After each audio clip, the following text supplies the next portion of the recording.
¿Sabías que el libro del Génesis podría narrar no una, sino dos creaciones diferentes de la humanidad? Durante siglos, hemos leído el inicio de las Escrituras como una historia continua. Dios crea el mundo, luego al hombre y la mujer, y los coloca en un paraíso.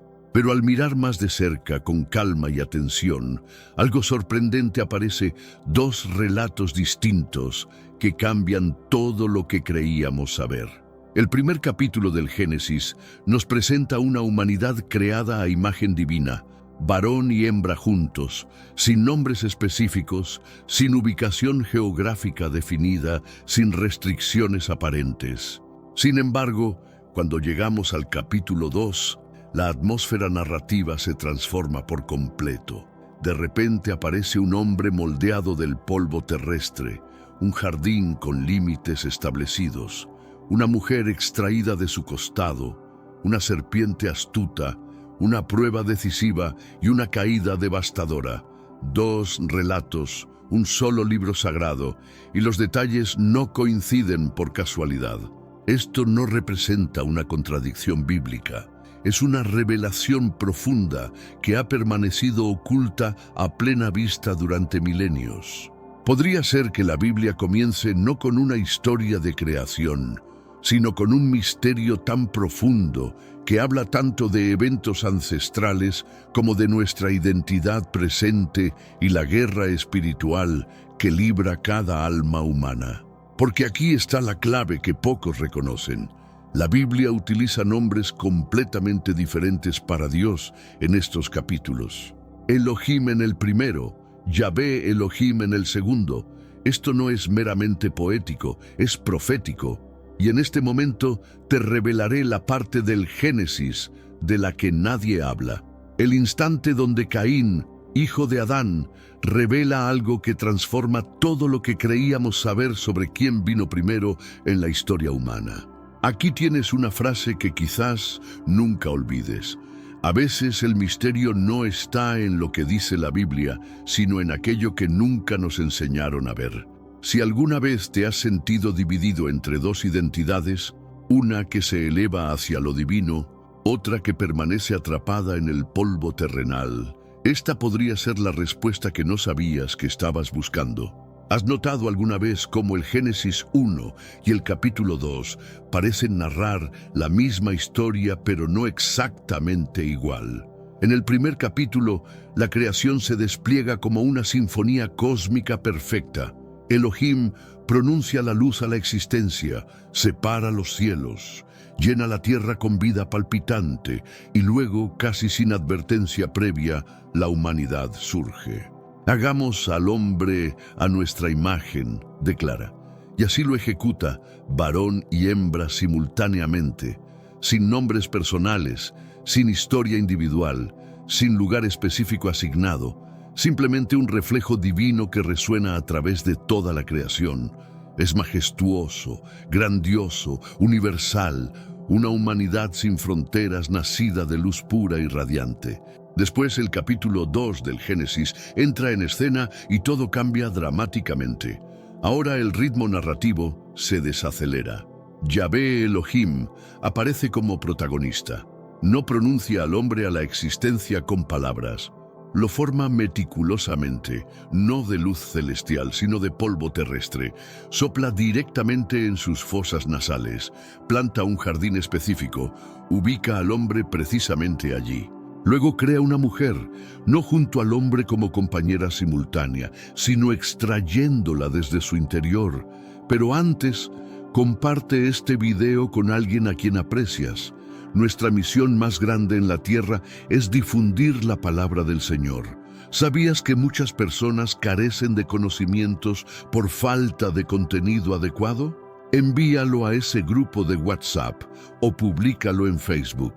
Estoy seguro de que no te arrepentirás. Y si te gustan videos como este, comenta abajo, quiero más. Así sabré si realmente lo disfrutas y definitivamente traeré contenido nuevo similar. Dos relatos, dos nombres para Dios, dos secuencias de creación completamente diferentes. Para aquellos que prestan atención cuidadosa, esto no representa repetición. Es distinción intencional. Algunos académicos argumentan que el capítulo 2 es simplemente un primer plano detallado del capítulo 1, una renarración poética del mismo evento. Pero otros, antiguos rabinos, místicos cristianos y lectores meticulosos, han percibido algo mucho más profundo. Que tal vez no estamos leyendo dos perspectivas de un evento único, sino el develamiento de dos tipos de humanidad completamente distintos. Porque aquí está el patrón revelador. En Génesis 1 se nos dice que los humanos fueron hechos a imagen divina, pero no hay mención alguna del Edén, ningún jardín, ningún árbol, ninguna prueba, ninguna caída. En Génesis 2, todos esos elementos aparecen súbitamente: límites, mandamientos, consecuencias devastadoras. La primera creación refleja gloria pura, la segunda confronta debilidad humana. La primera es cósmica y universal, la segunda es pactual y específica. Y aquí está la pregunta que raramente se formula. Si los dos relatos estuvieran destinados a describir el mismo momento histórico, ¿por qué el tono, el nombre de Dios y la naturaleza de la humanidad son completamente diferentes? Porque la Biblia no desperdicia palabras. Si cuenta una historia dos veces, no la está contando nuevamente. Nos está revelando algo que no estábamos preparados para ver la primera vez. Y quizás, solo quizás, la primera creación no fue reemplazada, fue deliberadamente olvidada. Existe un cambio silencioso pero significativo entre Génesis 1 y Génesis 2, y tiene todo que ver con el nombre de Dios que se utiliza en cada relato. En el capítulo 1, el Creador es llamado simplemente Elohim, un nombre que transmite poder absoluto, majestad incomparable y misterio insondable. Es una palabra plural, utilizada de forma singular, una paradoja lingüística fascinante. Habla de soberanía divina, de un ser que trasciende toda comprensión humana. Elohim pronuncia palabras y las galaxias se forman instantáneamente. Él ordena y la vida brota explosivamente. Es trascendente, distante, infinito, incomprensible. Pero en el capítulo 2, el nombre experimenta una transformación radical. Ahora es Yahvé Elohim, el Señor Dios. Este no es un detalle menor, es una puerta de entrada a verdades profundas. Yahvé es el nombre del pacto sagrado. Es el nombre que Dios utiliza cuando camina íntimamente con su pueblo, cuando revela los secretos de su corazón, cuando se compromete en relación personal. Es íntimo, personal, demasiado sagrado para pronunciar, absolutamente santo. Este cambio no es accidental. Refleja la transformación en la narrativa y en la creación misma.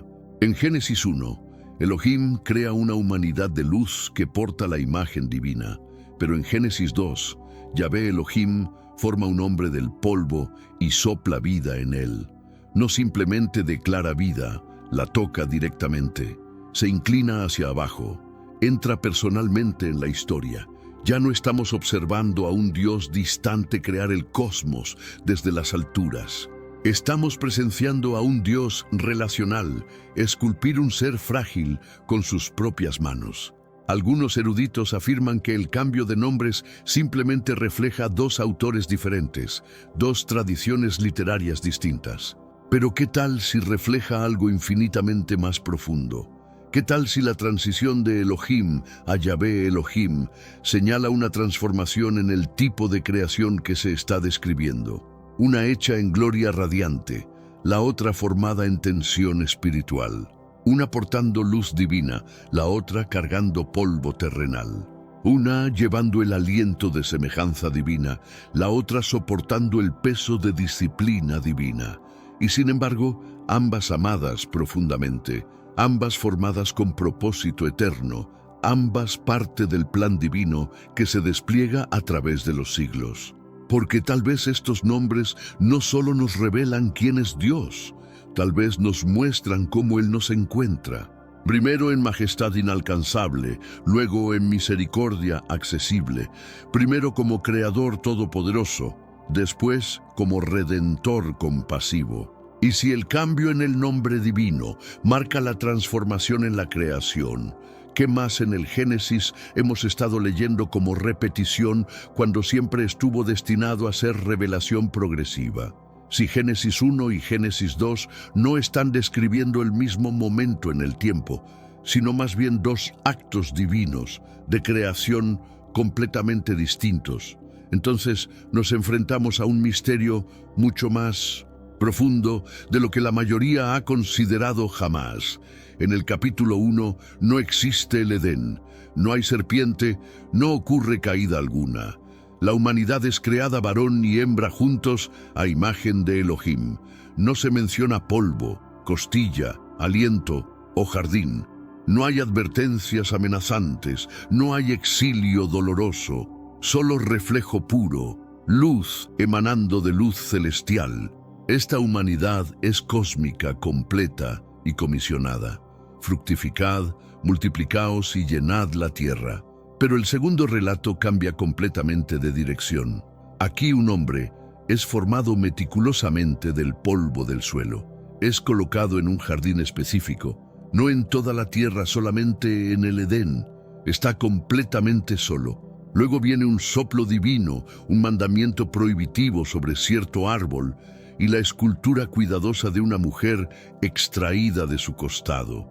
Y por primera vez en toda la narrativa bíblica surge la posibilidad real del fracaso humano. Estos no son versiones redundantes de la misma historia de origen, son dos retratos de la naturaleza humana misma, uno espiritual, luminoso, libre, el otro terrenal, frágil, sometido a prueba constante.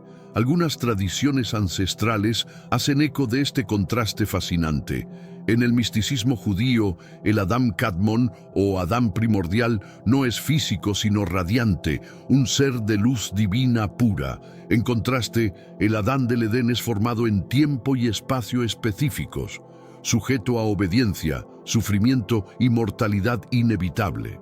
Y aquí surge la pregunta perturbadora que se eleva desde el polvo. ¿Fueron Adán y Eva verdaderamente los primeros humanos? ¿O fueron los primeros de una nueva clase, formados no en gloria, sino en limitación intencional? Si los seres del Génesis 1 fueron enviados a llenar toda la tierra, y Adán fue únicamente colocado en un jardín específico, entonces, ¿qué o quién habitaba más allá de sus fronteras? Y tal vez la posibilidad más provocativa de todas. ¿Qué tal si la caída no fue el comienzo de la historia humana, sino una ruptura en algo mucho más ancestral y misterioso? ¿Qué tal si el Edén no fue el primer hogar de la humanidad, sino nuestra segunda oportunidad divina? Porque desde el momento en que Adán abrió sus ojos por primera vez, ya estaba dentro de un diseño de gracia soberana, una creación que llevaba tanto la memoria de luz celestial como la carga de arcilla terrenal. Es precisamente en este contraste donde algo más emerge silenciosamente: la creación de la mujer. Su aparición en el segundo relato no es incidental, es absolutamente deliberada y cambia todo el panorama de la historia. Ella no es creada junto al hombre como en Génesis 1, sino extraída desde su interior, formada de vida existente, no de suelo virgen, moldeada como respuesta divina, no en paralelo simultáneo. Y lo que su presencia revela merece un examen mucho más profundo. En Génesis 1, varón y hembra son creados simultáneamente, iguales, unidos en propósito común. A imagen de Dios los creó. Varón y hembra los creó. No hay jerarquía, no hay dependencia, solamente equilibrio perfecto. Pero en Génesis 2, la creación de la mujer es radicalmente diferente. No es simultánea sino secuencial, no cósmica sino íntima. El hombre es formado del polvo terrestre, pero la mujer, ella es extraída de vida, no de suelo, sino de un costado. Este cambio no representa una degradación, es un misterio profundo. Ella es el único ser en toda la Escritura que no fue hecho de la tierra ni de la palabra, sino de algo que ya vivía. Ella es formada después del mandamiento, después del pacto, después de que la soledad del hombre ha sido observada por Dios mismo. Su creación es una respuesta no a utilidad práctica, sino a necesidad relacional profunda. Y en esto, la mujer se convierte en algo extraordinario, un puente entre la primera creación y la segunda. Ella lleva la memoria de unidad del Génesis 1, pero entra en la historia a través del Génesis 2. No es colocada en el Edén, despierta dentro de él. No recibe directamente el mandamiento, lo recibe a través de otro ser, y es precisamente a través de su encuentro con la serpiente astuta que la batalla oculta comienza a revelarse. Es posible que la mujer represente algo más que una compañera. ¿Podría ella encarnar el momento preciso donde la luz celestial se encuentra con la forma terrenal, donde el espíritu entra en limitación, donde la primera creación y la segunda se tocan las manos? Porque desde Eva en adelante, la historia de redención seguirá la línea de la mujer. Y en el Nuevo Testamento, será a través de una mujer no tocada por hombre que la verdadera imagen de Dios regresará a la tierra. Ella no es la causa de la caída, ella es el comienzo del regreso. Después de que Adán y Eva son expulsados del Edén, la narrativa se concentra en sus hijos, Caín y Abel. Caín cultiva la tierra laboriosa, Abel pastorea los rebaños. Ambos traen ofrendas a Yahvé con expectativa, pero cuando la ofrenda de Abel es aceptada y la de Caín es rechazada, los celos echan raíces profundas. La ira sigue, después la sangre, el primer asesinato en la historia registrada. Pero lo que sucede a continuación desbloquea una pregunta que ha resonado a través de las edades. En Génesis 4:14, después de que Dios confronta a Caín directamente, él exclama con terror: «Cualquiera que me encuentre, me matará». Cualquiera, ¿quién más existe en ese momento? Hasta este punto, hemos conocido solamente a Adán, Eva y Caín. Abel ya no está vivo. Entonces, ¿de quién tenía miedo Caín? Caín no está confundido, está absolutamente aterrorizado. Y Dios no lo corrige ni le explica que está equivocado. En lugar de eso, lo protege. Coloca una marca sobre Caín, no para maldecirlo, sino para protegerlo. Un símbolo que lo distingue y lo separa. Este momento expone una verdad mucho más profunda. Caín temía un mundo ya poblado, un mundo que existía más allá del jardín cerrado. Un mundo de personas que no vinieron del Edén y que posiblemente no descendieron de Adán.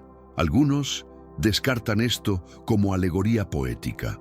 Otros lo ven como un descuido narrativo del autor. Pero, ¿qué tal si esto es la Biblia susurrando nuevamente, señalándonos de regreso a la primera creación del Génesis 1? Si la humanidad ya había sido creada a imagen de Dios y enviada a llenar toda la tierra, entonces el miedo de Caín súbitamente cobra sentido perfecto, y la marca divina no era simplemente una advertencia para otros. Era una señal de distinción, una frontera entre dos linajes, una restricción divina colocada sobre un hombre nacido de la segunda creación, viviendo entre aquellos de la primera. No una maldición, sino una contención protectora. Y la pregunta más profunda aún persiste. Si Caín temía ser asesinado, ¿quiénes eran estos otros seres? Y más importante aún, ¿qué eran exactamente? Podrían haber sido los hijos olvidados de la primera creación, aún vagando por la tierra, intocados por la caída del Edén. Mucho antes de que los eruditos modernos cuestionaran las dos creaciones del Génesis, voces ancestrales ya estaban susurrando revelaciones. Rabinos, místicos y pensadores cristianos primitivos vieron lo que muchos perdieron: una dualidad en la apertura de las Escrituras. Dos actos de creación, dos nombres de Dios, dos tipos de humanidad, y detrás de todo esto, la tensión constante entre espíritu y carne. En el misticismo judío existe la figura del Adam Kadmon, el hombre primordial de luz, no formado del polvo, sino emanado de la esencia divina misma. No es físico, sino arquetípico, no local, sino cósmico. Luego está el Adán del Edén, el hombre de la tierra, formado, probado, exiliado. No irradia luz, sangra dolor. Lado a lado, estos dos Adanes representan no contradicción, sino contraste intencional. Uno refleja intención divina, el otro intervención divina. En el Midrash, los antiguos comentarios exploran la historia de Lilith, una mujer que supuestamente fue formada al mismo tiempo que Adán, pero que rechazó la sumisión y abandonó el jardín. ¿Es mito o metáfora? Su historia puede ser oscura, pero sus implicaciones son penetrantes, que hubo un tiempo antes del Edén y otros seres además de Eva. Los textos gnósticos cristianos primitivos, encontrados enterrados en las arenas de Egipto, hablan de chispas divinas atrapadas en carne, de almas que recuerdan una luz que ya no pueden nombrar. Fueron condenados como heréticos, quemados, borrados de la historia, pero fueron peligrosos porque eran falsos, o porque estaban demasiado cerca de algo deliberadamente olvidado. Incluso Pablo pareció hacer eco del patrón en 1 Corintios 15, 45-49, cuando describió dos Adanes, uno natural, el otro espiritual, uno de polvo, el otro del cielo. Y cuando observas cuidadosamente, un patrón comienza a emerger. Una luz antes del jardín, un linaje antes de Adán, una memoria antes de la caída. Estos no son doctrinas establecidas, pero son señales inequívocas, señales de que Génesis 1 puede no describir el primer momento de vida humana, sino el momento cuando el cielo tocó la tierra. Porque tal vez el Edén no fue el comienzo de la humanidad, sino la interrupción de algo más ancestral que el polvo. Cambiemos del misterio que nos rodea al misterio que vive dentro de nosotros. Porque incluso si nunca cuestionaste Génesis 1 y 2, has sentido la tensión que describen. La Biblia no solo nos está hablando de dos creaciones en el principio, está revelando dos creaciones vivas dentro de ti ahora mismo. En 1 Corintios 15, 45-49, Pablo hace una comparación impactante. Dice: el primer hombre, Adán, se convirtió en alma viviente, el último Adán en espíritu vivificante. Uno es de la tierra, hecho de polvo. El otro es del cielo, y así como hemos llevado la imagen del terrenal, también llevaremos la imagen del celestial. Esto no es poesía, es realidad palpable. ¿Lo has sentido? La atracción entre dos identidades distintas, una que anhela a Dios y otra que le resiste, una que recuerda la luz y otra que se aferra al polvo terrestre. El pensamiento hebreo ancestral reconoció esta lucha interna. Hablaron del nefesh, el alma ligada al cuerpo, al apetito, a la supervivencia, y del neshama, el aliento de Dios, la parte de ti que nunca olvida de dónde vino originalmente. Tenemos un recurso espiritual para ti, Caminos de la Revelación, un libro para comprender las profecías y fortalecer tu fe. Lo encuentras en el primer comentario. Léelo, compártelo y prepárate espiritualmente para lo que está por venir. No esperes a que otro desastre te obligue a mirar hacia arriba. Hoy es el día aceptable. Hoy es el tiempo de actuar con fe. Fortalécete en la palabra, profundiza en la oración y rodea tu vida de personas que también estén buscando a Dios de todo corazón. Tú eres ambos simultáneamente. Eres el Adán del Edén, moldeado del suelo, vulnerable a la tentación constante. Pero también eres el portador de imagen del Génesis 1, aún brillando con el aliento de Elohim. Y esta guerra no es teórica, es diaria. Cada decisión, cada tentación, cada oración es un campo de batalla entre dos naturalezas completamente diferentes. El polvo dice, sobrevive. El espíritu dice, entrégate. El polvo dice, toma. El espíritu dice, confía. Y tal vez por eso las dos creaciones nunca estuvieron destinadas a cancelarse mutuamente, sino a colisionar, a refinarse, a despertar mutuamente. Jesús no vino a destruir al Adán de polvo, vino a llenarlo de luz celestial. Entró en la segunda creación para que la primera pudiera resucitar nuevamente dentro de nosotros. Por eso Pablo no solo nos dice que admiremos al segundo Adán, nos dice que nos convirtamos como él. No solo creer en Cristo, sino permitir que Cristo resucite la imagen de Dios que pensamos que habíamos perdido para siempre. Entonces, tal vez la pregunta no es, ¿de cuál creación vienes? Tal vez la pregunta real es, ¿cuál creación estás alimentando? Porque una crecerá, una gobernará, una sobrevivirá al fuego, y la que elijas ya está moldeando la persona en la que te estás convirtiendo. Si la historia del Génesis revela dos tipos de humanidad, una espiritual, otra física, entonces el mundo en el que vivimos comienza a tener un sentido completamente diferente. Las divisiones que vemos no son meramente políticas, culturales o generacionales, son espirituales, ancestrales, horneadas en el mismo suelo de la creación. Algunos persiguen verdad, santidad y luz, atraídos por algo superior. Otros rechazan la luz, no por ignorancia, sino porque nunca la estuvieron buscando en primer lugar. Y sin embargo, ambos viven lado a lado en el mismo planeta. Jesús describió este misterio en una parábola poderosa, Mateo 13, 24-30. Un hombre siembra buena semilla en su campo, pero mientras duerme, un enemigo siembra cizaña entre el trigo. Cuando los cultivos crecen juntos, los siervos preguntan si pueden arrancar la cizaña, pero el Señor responde, no, dejadlos crecer juntos hasta la cosecha. Dos linajes, un campo, un plan maestro. Jesús no estaba hablando de agricultura, estaba revelando el diseño invisible de este mundo. Que luz y oscuridad crecerían simultáneamente, que verdad y engaño se desarrollarían bajo el mismo sol, que ambos alcanzarían madurez antes de la separación final. No es nuestro trabajo separarlos, es nuestro trabajo reconocer el campo en el que estamos parados. Algunas almas llevan ecos del Génesis 1, destellos de un propósito superior. Otras están completamente ligadas a la tierra, formadas enteramente por el polvo, y sin embargo, ambas son parte de la historia de Dios, no porque sean iguales en destino, sino porque sirven un diseño mayor. El trigo revela lo que es verdadero al estar junto a lo que es falso.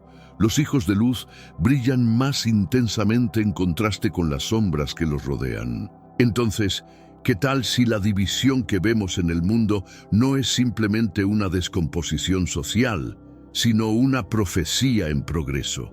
Y más que eso, ¿qué tal si Dios permite que ambos crezcan para que cuando llegue la cosecha no haya duda de a quién pertenecen? Si el Edén no fue el comienzo, tal vez fue el recordatorio, un eco sagrado de lo que vino antes y una señal divina de lo que yace adelante.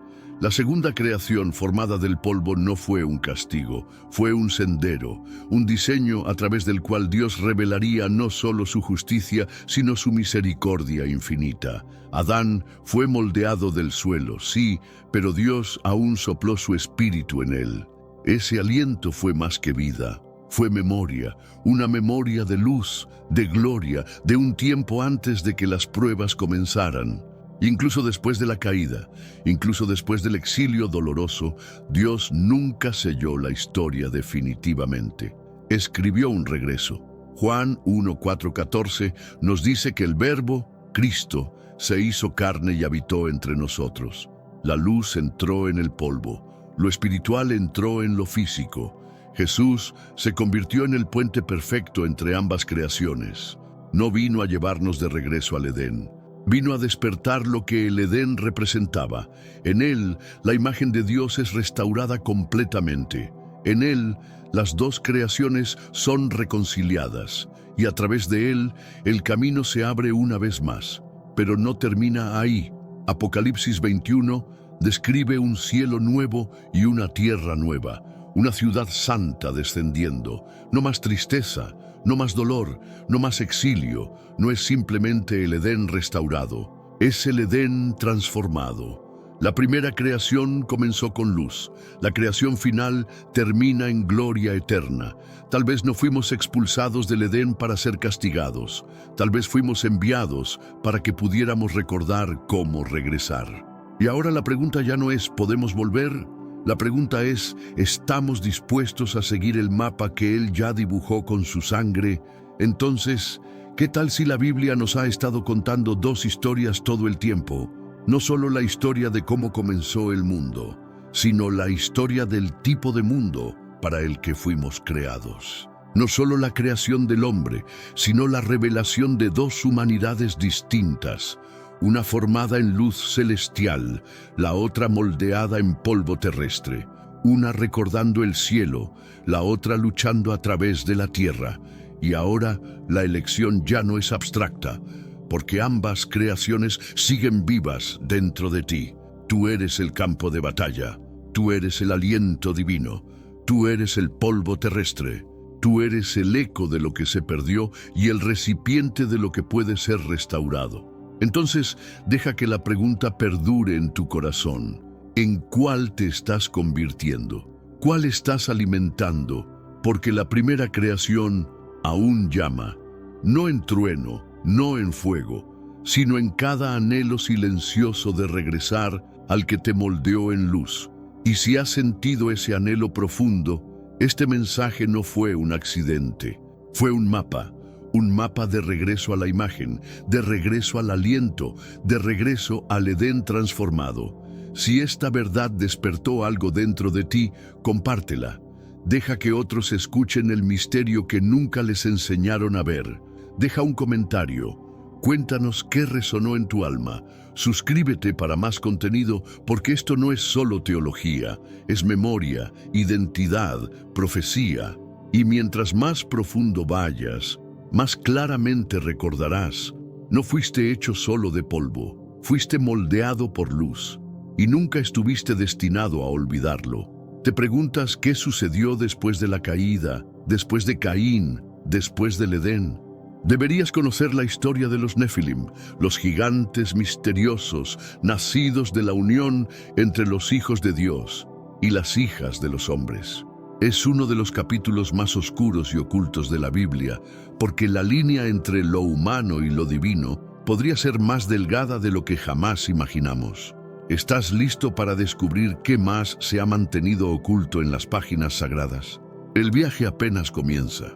Pero antes de cerrar esta revelación, hay algo más que necesitas saber. Algo que los arqueólogos han estado desenterrando durante décadas, pero que pocas personas conectan con estas dos creaciones del Génesis. ¿Qué tal si te dijera que la evidencia física de dos tipos de humanidad ya ha sido encontrada? En sitios arqueológicos alrededor del mundo, desde las cavernas de Qumrán hasta los templos de Mesopotamia, se han descubierto textos ancestrales que hablan exactamente de lo que acabamos de explorar. El libro de Enoc, aunque no está en el canon bíblico tradicional, era ampliamente leído por los judíos del primer siglo y cita directamente estas dos creaciones. En los manuscritos del Mar Muerto, encontrados en 1947, aparecen referencias específicas a los hijos de luz versus los hijos de las tinieblas, no como metáfora, sino como linajes literales. Los esenios, una secta judía ultraortodoxa, creían firmemente que existían dos tipos de seres humanos creados en momentos diferentes. Pero aquí está lo verdaderamente fascinante. La genética moderna ha descubierto algo inexplicable. En 2010, científicos analizando el ADN humano encontraron evidencia de al menos 3 eventos de mezcla genética en la historia humana primitiva. Eventos donde poblaciones completamente distintas, con diferencias genéticas tan marcadas que parecían especies separadas, de repente se combinaron. ¿Coincidencia o confirmación científica de algo que el Génesis ya nos había revelado? Los sumeros, la civilización más antigua conocida, tienen tablillas cuneiformes que hablan de los Anunnaki, seres que descendieron del cielo y crearon una raza híbrida, mezclando su esencia divina con arcilla terrestre. ¿Te suena familiar? En Egipto, los textos de las pirámides mencionan dos tipos de Ka, alma, el Ka divino que viene directamente de Ra, y el Ka terrenal que debe ser purificado a través de múltiples pruebas. Los faraones se consideraban portadores del Ka divino, mientras que el pueblo común tenía solo el Ka terrenal. Incluso en culturas que nunca tuvieron contacto entre sí, encontramos la misma historia. Dos creaciones, dos tipos de humanidad, dos destinos. Los griegos hablaban de la Edad de Oro, cuando los humanos vivían como dioses, seguida por edades de degradación progresiva. Los hindúes describen los yugas, donde la humanidad original de luz gradualmente se oscurece hasta necesitar renovación divina. Los mayas, en el Popol Vuh, narran múltiples intentos de creación humana. Primero seres de lodo que se desintegraron, luego seres de madera sin alma, finalmente seres de maíz con chispa divina. Tres creaciones, cada una más perfecta que la anterior.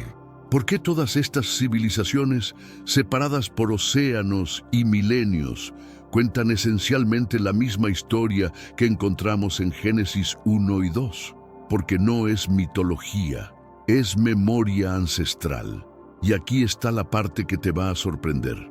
La neurociencia moderna ha descubierto que tu cerebro funciona exactamente como estas dos creaciones. Tienes el cerebro reptiliano, la parte más antigua, enfocada en supervivencia, territorio, reproducción. Es literal, concreto, terrenal, como el Adán de polvo. Después tienes la corteza prefrontal, la parte más nueva evolutivamente, capaz de amor abstracto, contemplación espiritual, conexión con lo trascendente, es la que busca propósito, significado, eternidad. Como la humanidad de luz del Génesis 1. Estos dos sistemas neurológicos están en constante tensión. Uno te dice, protégete, acumula, domina. El otro te susurra, entrégate, ama, trasciende. La meditación, la oración, el ayuno, todas las prácticas espirituales ancestrales funcionan fortaleciendo la corteza prefrontal y calmando el cerebro reptiliano. Es literalmente elegir cuál creación vas a alimentar en tu sistema nervioso. Y cuando entiendes esto, cada tentación se vuelve una elección consciente. Vas a responder desde el Adán de polvo o desde el portador de imagen divina. Los neurocientíficos han descubierto que las personas con corteza prefrontal más desarrollada experimentan lo que llaman experiencias cumbre. Momentos de conexión profunda con algo mayor que ellos mismos. Describen sensaciones de luz, unidad, amor incondicional, conocimiento directo de verdades espirituales. Están describiendo científicamente lo que el Génesis llama ser creado a imagen de Dios. Mientras tanto, cuando el cerebro reptiliano domina completamente, las personas reportan sensaciones de vacío, desesperación, obsesión con placeres temporales, incapacidad de experimentar amor genuino o propósito trascendente. Están describiendo científicamente lo que el Génesis llama ser formado solo de polvo. Pero aquí está la revelación final. Tu ADN contiene información que aún no hemos descifrado completamente. En 2003, el proyecto Genoma Humano descubrió que solo el 2% de nuestro ADN codifica proteínas. El otro 98% fue inicialmente llamado ADN basura. Pero investigaciones recientes han demostrado que gran parte de ese ADN basura en realidad regula la activación y desactivación de genes. ¿Qué tal si parte de ese ADN silencioso contiene la información de la primera creación, esperando ser reactivada? Esto explicaría por qué ciertas prácticas espirituales, meditación profunda, ayuno prolongado, oración contemplativa, pueden literalmente cambiar la expresión genética. Pueden despertar capacidades que parecían imposibles, sanación acelerada, intuición sobrenatural, resistencia física extraordinaria. Los santos y místicos a lo largo de la historia han reportado estas capacidades, no como milagros externos, sino como la reactivación de algo que siempre estuvo dentro de ellos. Y si esto es verdad, entonces el llamado de Jesús a nacer de nuevo no es solo espiritual, es literalmente genético. Es la reactivación del ADN de la primera creación a través del poder del Espíritu Santo. El ser divino con el que muchos crecimos familiarizados, aquel que supuestamente creó a Adán y Eva, no es quien todos creen que es. De hecho, según los textos más antiguos, aquellos que fueron prohibidos y ocultos durante siglos, este ser no debería ser considerado un Dios en absoluto. Es una falsedad, un manipulador, un ser que se presenta como una autoridad sin serlo realmente. Este ser tiene un nombre, Yul-dabat. Esta información proviene directamente de los textos gnósticos, como el Apócrifo de Juan y las Escrituras de los gobernantes. Son documentos antiguos que la Iglesia luchó incansablemente por suprimir. Y aquí está la razón detrás de ese esfuerzo.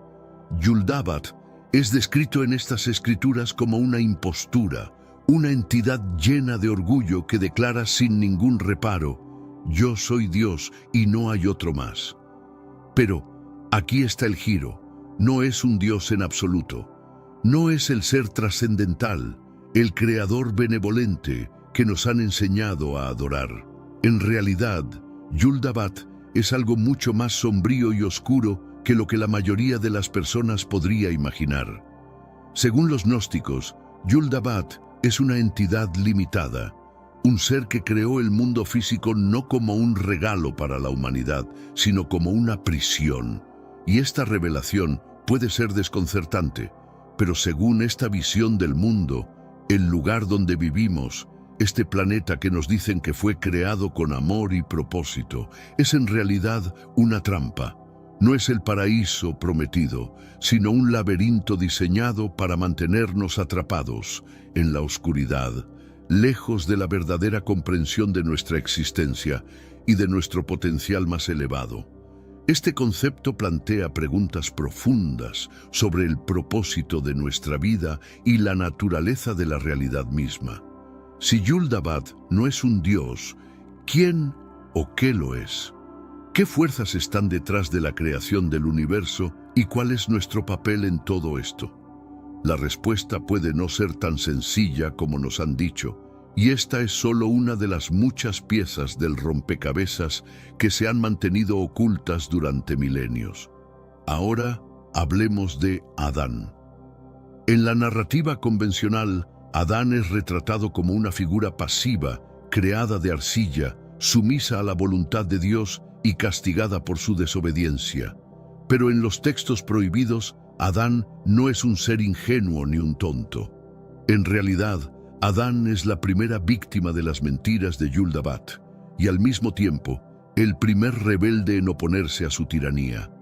Los relatos gnósticos nos revelan que Adán no fue creado por este ser, sino que fue capaz de percatarse de que algo no estaba bien.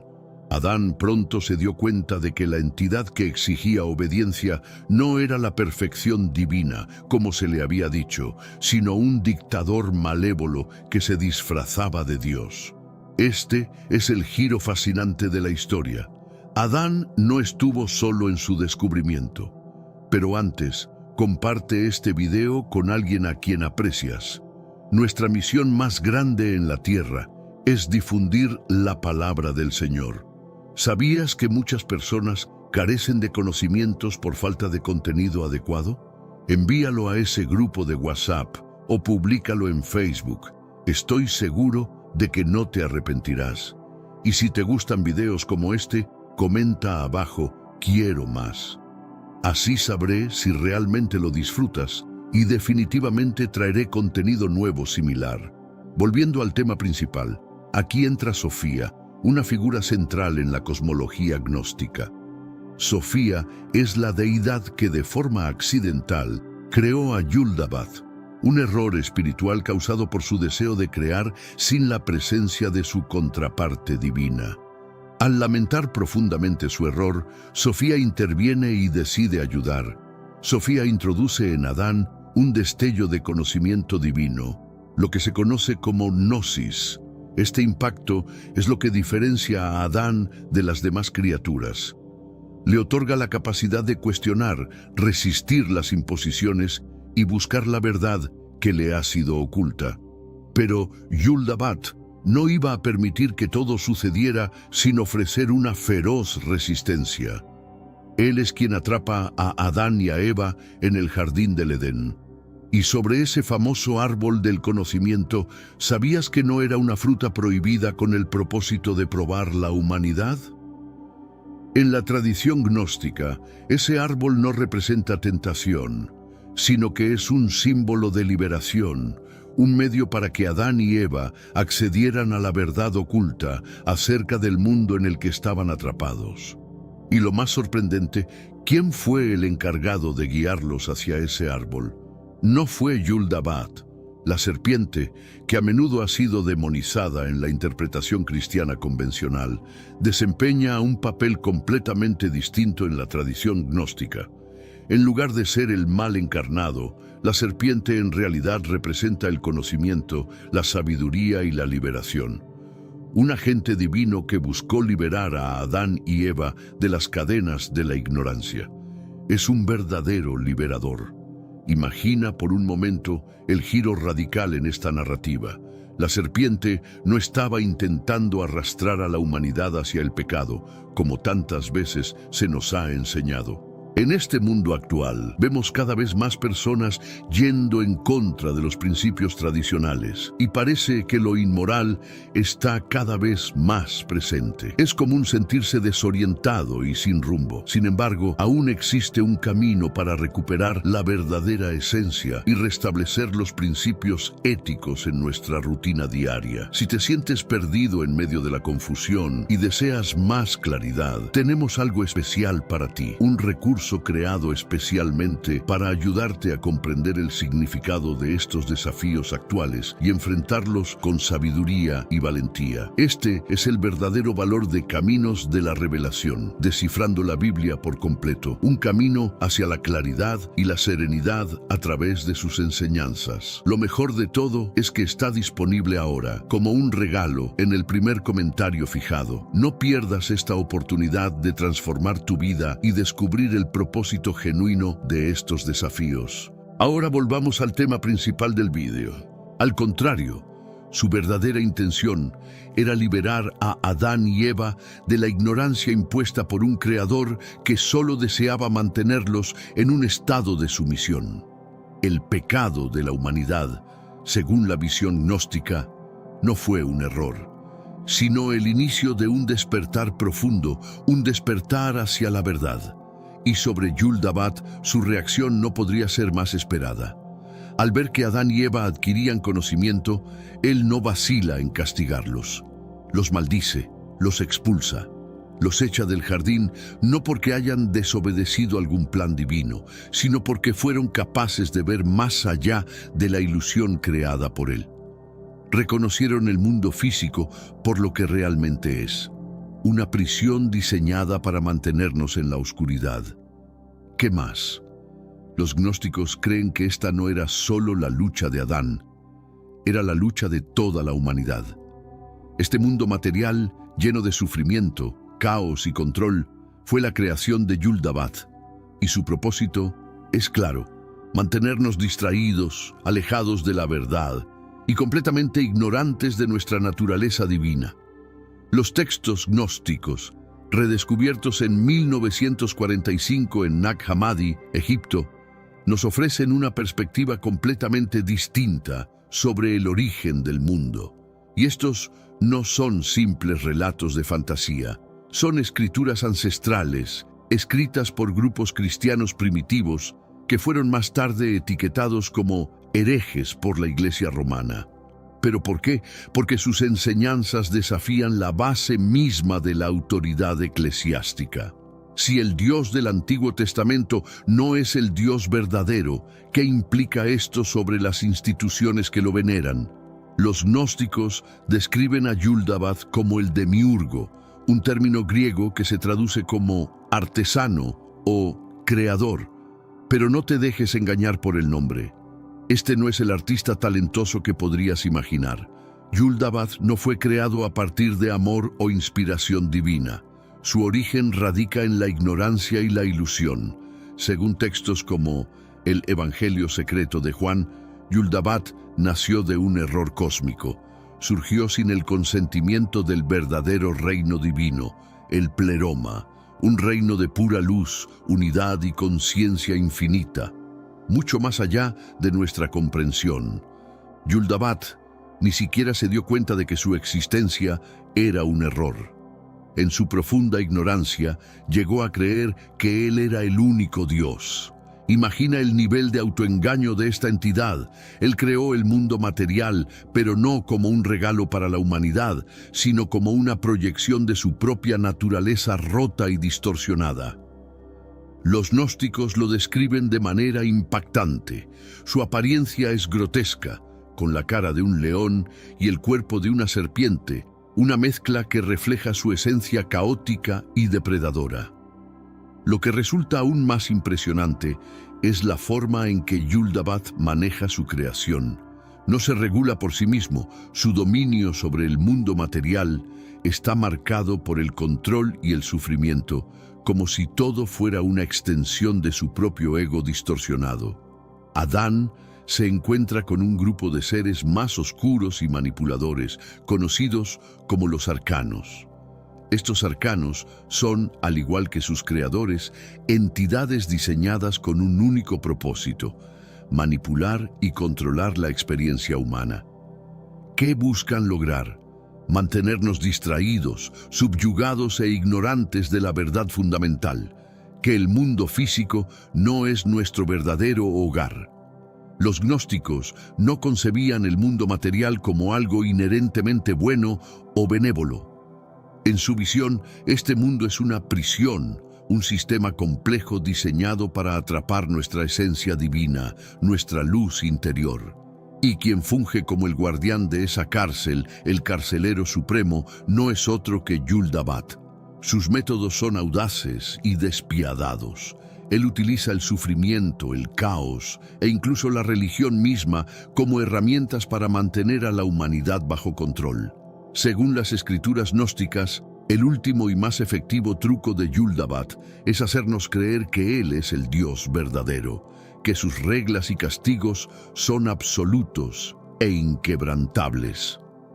Los gnósticos describen cómo Yul-dabath utiliza el temor para afianzar su dominio sobre la humanidad, el miedo a la muerte, el temor al pecado, el pavor a la condena eterna. Todo esto forma parte de su estrategia para mantenernos sumidos en la ignorancia. Al mantener a las personas aterradas y sin conciencia de su verdadero potencial, Yul-dabath asegura que nunca cuestionemos el sistema de control en el que estamos atrapados. Pero la manipulación de Yul-dabath no se detiene allí. Él no solo juega con los miedos humanos, sino que distorsiona activamente la verdad misma. Los gnósticos creían que Yul-dabath había creado sistemas falsos de conocimiento que hoy podríamos reconocer como dogmas o ideologías. Estos sistemas son construcciones que desvían la atención de la humanidad, llevándola a buscar respuestas vacías y superficiales, en lugar de la verdadera sabiduría espiritual que emana del reino divino. La arrogancia de Yul-dabath es otra de las fuerzas fundamentales que le permite mantener su control. En el apócrifo de Juan se cita una declaración famosa de Yul-dabath, donde dice: «Soy un Dios celoso, y no hay otro Dios fuera de mí». ¿Te suena familiar? Esa frase tiene eco en las palabras del Yahvé del Antiguo Testamento. Sin embargo, los gnósticos no afirmaban que el Dios de la Biblia fuera en realidad Yul-dabath. Lo que decían es que muchas de las características atribuidas al Dios tradicional, como la arrogancia, la vergüenza y el castigo, son en realidad los rasgos del demiurgo, no del verdadero Dios, fuente de toda creación. Y aquí está la gran revelación. Yuldabat no desea que la humanidad despierte, no quiere que nos demos cuenta de que nuestra esencia proviene de un reino superior, más allá de su alcance y control. Es por eso que prohíbe a Adán y Eva comer del fruto del árbol del conocimiento. Para Yuldabat, el conocimiento es una amenaza. Es el único poder que puede deshacer su ilusión de ser el Dios supremo. Olvida la versión idealizada de la historia que nos presenta a Adán como una simple marioneta en manos de un Dios benevolente. Los textos gnósticos revelan algo mucho más intrigante. Antes de la creación de Yuldabat, Adán ya era una figura consciente, llena de desafío, que rechazó a Yuldabat como un tirano y un falso Dios. Cuando Yuldabat creó a Adán, no lo hizo por amor o amistad, sino por su propio beneficio. Los textos gnósticos nos cuentan que Yuldabat formó a Adán a partir de la materia, pero no pudo darle vida. A pesar de toda su arrogancia y su poder, Yuldabat carecía de la esencia divina, esa chispa de vida que solo puede provenir del verdadero reino superior. Fue entonces cuando se vio forzado a invocar al Dios más alto, al Dios desconocido, para insuflar vida en Adán. Esta esencia divina que fue plantada dentro de Adán se convirtió en su mayor arma, una conexión con la fuente de todo lo divino, una conexión que Yuldabat no podía controlar ni manipular. Cuando Adán cobró vida, Yuldabat esperaba que lo adorara, pero Adán se negó rotundamente. Según los textos como el Evangelio de los Arcanos, Adán permaneció en silencio, desafiando la autoridad de Yuldabat y rehusándose a reconocerlo como un Dios verdadero. Piensa en lo que representa Yuldabat en este contexto. El primer ser humano completamente consciente de su origen divino, negándose a inclinarse ante una deidad falsa. Este es un momento de rebelión profunda, un acto de desafío que marca el inicio de todo lo que sigue. Por supuesto, Yuldabat no tomó esta resistencia con calma. Él, junto con sus arcanos, los ejecutores de su dominio, intentó someter a Adán de otras maneras. Lo confinó en el jardín del Edén, un espacio que no era de perfección divina, sino de ignorancia controlada. La visión gnóstica del Edén da un giro radical a la narrativa tradicional. En lugar de ser un paraíso, el Edén era una prisión, una celda diseñada para mantener a Adán dócil, sin conciencia de la verdad superior. Pero la brillante sabiduría divina de Adán no podía ser contenida. Según el Evangelio secreto de Juan, Sofía, la deidad que accidentalmente creó a Yuldabat, se lamentó profundamente por Adán. Fue ella quien envió emisarios de luz para guiarlo y despertarlo. Estas intervenciones divinas fueron las que permitieron a Adán ver la naturaleza de su encarcelamiento y la tiranía de quien lo gobernaba. Y entonces llega el momento crucial, el instante en que Adán toma del árbol del conocimiento. Este acto no fue un simple desafío, sino una iluminación trascendental. Los textos gnósticos describen cómo los ojos de Adán se abrieron, no solo a la dualidad del bien y el mal, como sugieren las interpretaciones tradicionales, sino a la realidad total de su situación. Adán vio a Yuldabat por lo que realmente era, no un dios, sino un fraude. Este despertar no fue solo personal, sino universal. Al rechazar la autoridad de Yuldabat, Adán se convirtió en el primer ejemplo para toda la humanidad. Los gnósticos lo vieron como el primer ser humano en desafiar la gran mentira de que el mundo material y sus gobernantes son los últimos. Su rechazo fue una declaración de independencia espiritual, un reconocimiento de que la chispa divina dentro de él pertenecía a algo mucho más grande que Yuldabat. La reacción de Yuldabat ante el despertar de Adán fue, como era de esperar, tiránica. Expulsó a Adán del jardín, lo sometió a trabajos forzados, lo condenó al sufrimiento y le hizo la vida lo más difícil posible. Pero aquí está la clave. Estos no eran castigos por desobedecer, sino desesperados intentos de un gobernante que está perdiendo el control. Las acciones de Yuldabat muestran su miedo ante el despertar de Adán, su temor de que, una vez que la humanidad estuviera iluminada, pudiera liberarse de su dominio. Detengámonos un momento para observar el panorama más grande. Yuldabat, tal como lo describen los textos gnósticos, no es una figura única. De hecho, las características que se le atribuyen, como la arrogancia, los celos y el deseo de dominación, son ecos de dioses encontrados en otras mitologías antiguas. Tomemos como ejemplo a Zeus, el dios de la mitología griega. Al principio, puede parecer un dios noble, el soberano del monte Olimpo, pero a medida que exploramos más profundamente su personalidad, descubrimos que, al igual que Yuldabat, él también está marcado por una voluntad implacable de controlar y dominar a aquellos bajo su influencia. Pero si profundizas aún más en los mitos, verás un lado mucho más oscuro. Zeus no es simplemente un dios venerado, sino un dios que asegura su poder a través de la fuerza, la manipulación y el engaño. Él derroca a su propio padre, Cronos, en una lucha brutal para tomar el control del cosmos. ¿Te resulta familiar? Al igual que Yuldabat, Zeus se apoya en la dominación y el control para mantener su autoridad y castiga ferozmente a aquellos que se atrevan a desafiarlo. Un ejemplo claro es Prometeo, quien, al robar el fuego y dárselo a la humanidad, otorga a los seres humanos el poder y la sabiduría. ¿Y cuál es la respuesta de Zeus?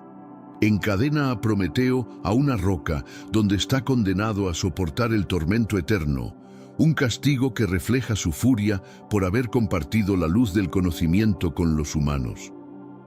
Los paralelismos entre esta historia y el castigo de Yuldabat a Adán y Eva cuando acceden al conocimiento son imposibles de ignorar. Pero no se detiene ahí.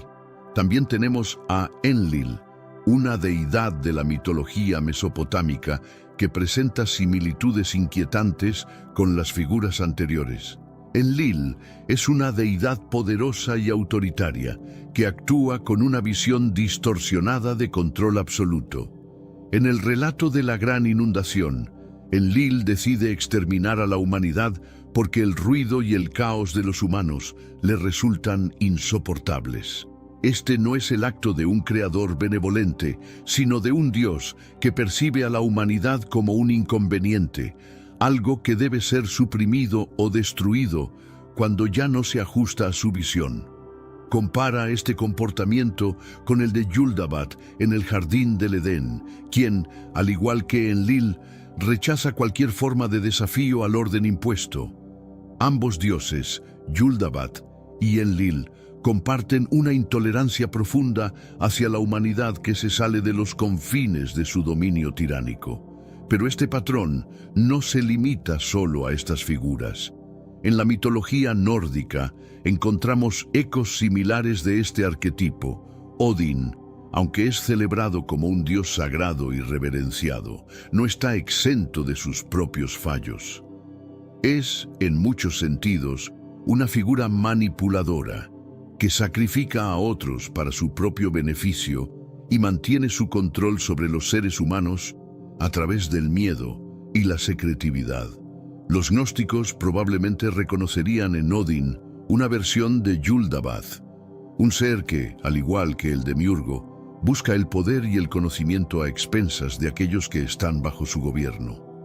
Lo realmente fascinante es cómo estas diversas mitologías comparten un tema recurrente, la presencia de una figura central de autoridad, cuyo poder no se usa para elevar a la humanidad, sino para suprimirla y dominarla. Cada uno de estos dioses, a su manera, refleja la misma concepción de control absoluto, manteniendo a las criaturas bajo su dominio a través del temor, el sufrimiento y la manipulación. Estas narrativas parecen querer revelar algo profundo sobre la verdadera naturaleza del poder, cómo corrompe, aísla y exige sumisión. Pero es aquí donde Yul-dabat se diferencia de otras figuras mitológicas. A diferencia de dioses como Zeus o Enlil, Yul-dabat no es una entidad divina en el sentido clásico. Él es un dios fallido, un ser que surgió de un error cósmico, desconectado de la fuente real de la sabiduría universal. Esto hace que su autoridad sea aún más frágil, sus acciones aún más desesperadas. A diferencia de gobernar por un poder intrínseco, Yul-dabat se sostiene a través del miedo, una emoción que la humanidad algún día será capaz de atravesar. Y al hacerlo, se dará cuenta de que él no es el poder final sobre el universo. Lo que hace que estas historias sean aún más fascinantes es cómo, en muchas mitologías, estos dioses tiránicos enfrentan resistencias, figuras que desafían la opresión. Personajes como Prometeo, Loki e incluso los humanos en las leyendas de Mesopotamia representan la lucha contra gobiernos injustos. En la cosmogonía gnóstica, esta resistencia está representada por Adán, Eva y la serpiente. A diferencia de lo que dice la tradición, no son villanos ni pecadores, son libertadores, aquellos que exponen la falacia del dominio de Yul-dabat y abren el camino hacia una comprensión más profunda de la creación. Si Yul-dabat es el opresor, Sofía, la diosa que inadvertidamente generó a Yul-dabat, es la arquitecta que busca remediar el daño causado por su propio error. En el contexto gnóstico, Sofía no es una figura pasiva, una mera espectadora. Ella es una fuerza activa que trabaja incansablemente para despertar a la humanidad de la ilusión. Sin Sofía, Adán habría permanecido una creación vacía, sin alma, totalmente sumiso a la voluntad de Yul-dabat. El viaje de Sofía comienza con su audaz decisión de crear sin consultar la fuente divina, el pleroma. Aunque sus intenciones eran buenas, el acto de crear sin la armonización con el pleroma resultó en un ser fallido, Yul-dabat. Cuando Sofía percibe el caos que generó, no renuncia a su creación. Al contrario, ella se convierte en la clave para el despertar humano, actuando entre bastidores para neutralizar la tiranía de Yul-dabat. Cuando Yul-dabat crea a Adán, lo hace con la intención de reafirmar su dominio. Sin embargo, hay un gran obstáculo. Adán está muerto, sin vida, un cuerpo sin alma. A pesar de todas sus declaraciones de ser el Dios absoluto, Yul-dabat no tiene el poder de animar a Adán. Es en ese momento cuando Sofía interviene. De forma secreta, insufla en Adán un fragmento de luz divina, una partícula del pleroma. Ese toque de luz divina se convierte en lo que separa a la humanidad de los arcanos y de Yul-dabat, convirtiéndose en la semilla de la gnosis, el conocimiento que revela nuestro verdadero propósito y origen. Esta infusión divina no es solo un acto de desafío a Yul-dabat, es un movimiento calculado de Sofía para dirigir a la humanidad hacia el camino de la liberación. Sofía sabía que el mundo material creado por Yul-dabat no era un regalo para los humanos, sino una prisión, una ilusión hecha para mantenerlos alejados de su verdadera esencia divina. Al conceder a Adán el don de la conciencia y del conocimiento, ella plantó las primeras semillas de resistencia contra esa realidad distorsionada creada por Yul-dabat. Pero Yul-dabat no era ingenuo. Sabía que algo había cambiado en Adán. Por eso intentó controlar su entorno, confinándolo dentro de los límites del jardín del Edén. Desde la perspectiva de Yul-dabat, el Edén no era un paraíso celestial, sino más bien una zona de contención, un lugar diseñado para mantener a Adán alejado de su potencial divino. Lo que Yul-dabat no pudo prever fue la persistencia de Sofía. Ella no solo otorgó a Adán la chispa de divinidad, sino que fue más allá. Sofía envió emisarios, seres de luz y sabiduría, para guiar a Adán y asegurarse de que algún día llegara a comprender la verdad sobre su existencia. Estos emisarios formaban parte de la estrategia mayor de Sofía para contrarrestar el dominio de Yaldabaoth, garantizando que la humanidad tuviera acceso a las herramientas necesarias para liberarse de su control. El papel de la serpiente en la narrativa del Edén está directamente relacionado con la intervención de Sofía. En la tradición gnóstica, la serpiente no representa el mal o la tentación, como se ve en la tradición común, sino que es un mensajero de Sofía. Fue a través de la serpiente que Sofía impartió el conocimiento sobre el bien y el mal a Adán y Eva. Este no fue un acto de traición, como muchos podrían pensar bajo la interpretación tradicional, sino un acto de liberación, un gesto que permitió a Adán y Eva ver más allá de las mentiras y manipulaciones de Yaldabaoth. Lo más fascinante del papel de Sofía es cómo ella redefine el concepto de salvación. En muchas tradiciones religiosas, la salvación se alcanza a través de la obediencia a una autoridad divina. Sin embargo, en la cosmovisión gnóstica, la salvación llega a través de la rebelión, el reconocimiento de la verdad y el rechazo de la ilusión impuesta por los opresores. El don de Sofía a la humanidad no es una invitación a seguir reglas o a rendir culto a una deidad, sino a empoderar a los humanos para que reconozcan su origen divino y se liberen de los sistemas opresivos establecidos por Yaldabaoth y sus arcanos. En la interpretación tradicional del Génesis, el árbol del conocimiento es visto como un símbolo de desobediencia, una fruta prohibida que causó la caída de la humanidad. Pero en los textos gnósticos, este árbol no representa el pecado o la desobediencia. Es una llave hacia la liberación, un portal a la comprensión de la verdad que Yaldabaoth ha intentado ocultar a toda costa. Aquí radica el punto crucial. Yaldabaoth nunca deseó que Adán y Eva comieran del árbol del conocimiento, porque el conocimiento es poder. Es lo único capaz de desmantelar su dominio y exponerlo como el fraude que realmente es. Piénsalo bien, ¿qué es lo primero que hace Yaldabaoth cuando Adán y Eva comen la fruta? Pánico total. No solo los castiga, sino que los expulsa activamente del jardín. ¿Por qué? Porque su nuevo conocimiento amenaza las bases de su control absoluto. Los textos gnósticos, como el Evangelio secreto de Juan, describen el árbol del conocimiento como algo más que un simple árbol. Es un símbolo de la luz divina inherente a la humanidad, una representación de las verdades más altas que Yaldabaoth nunca podrá tocar. Comer del árbol no fue un acto de rebeldía contra un creador benevolente, sino una afirmación del despertar espiritual, una acción que permitió a Adán y Eva conectarse con su verdadera naturaleza. Fue una revelación transformadora. Adán y Eva no simplemente cayeron, despertaron.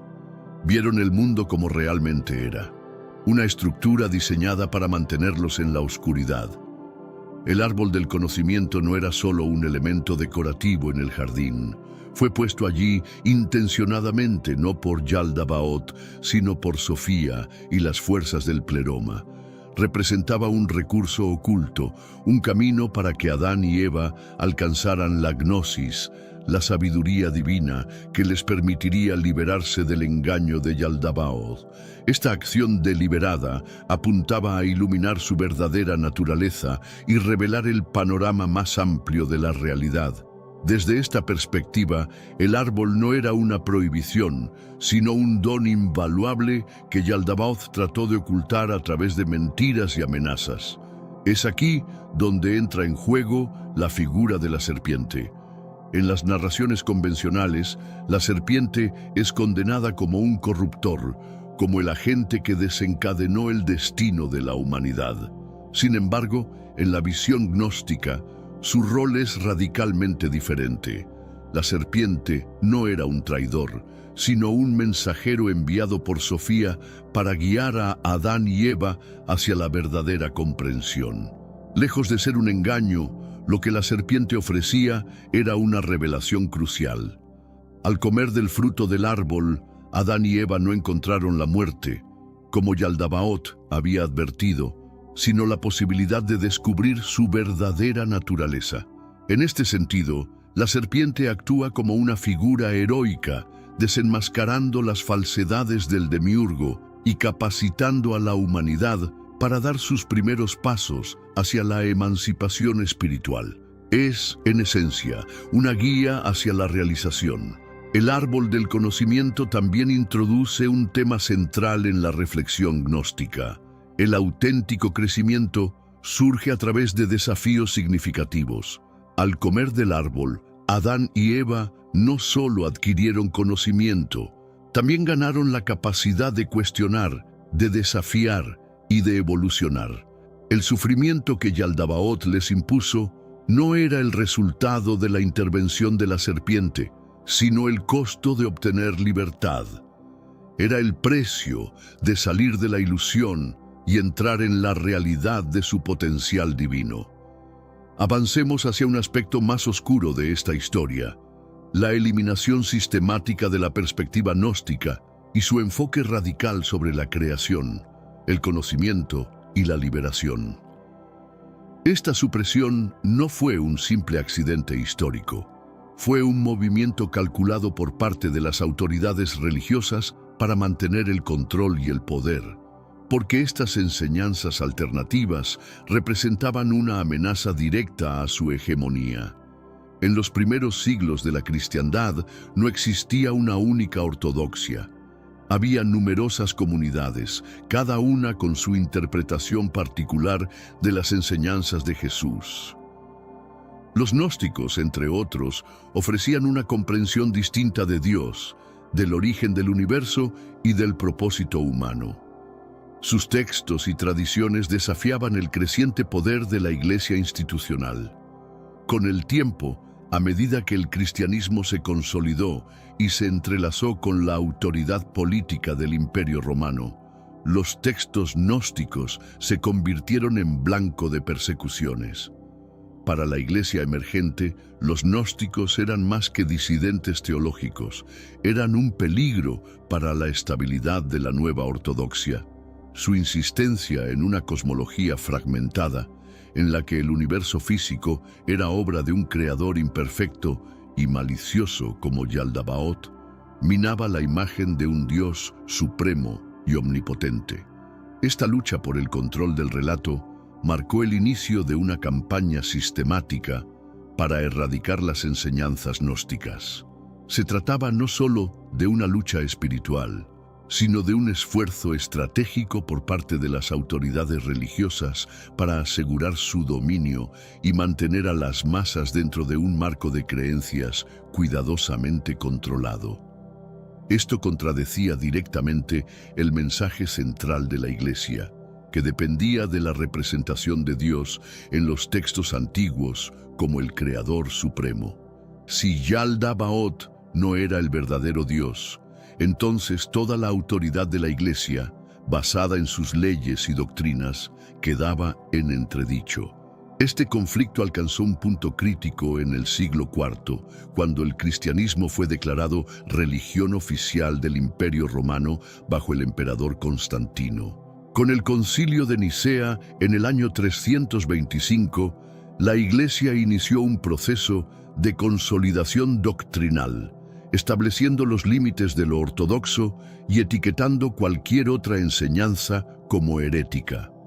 Las ideas gnósticas, que rechazaban la supremacía del mundo material y priorizaban la iluminación espiritual personal, se convirtieron en uno de los primeros blancos de condena.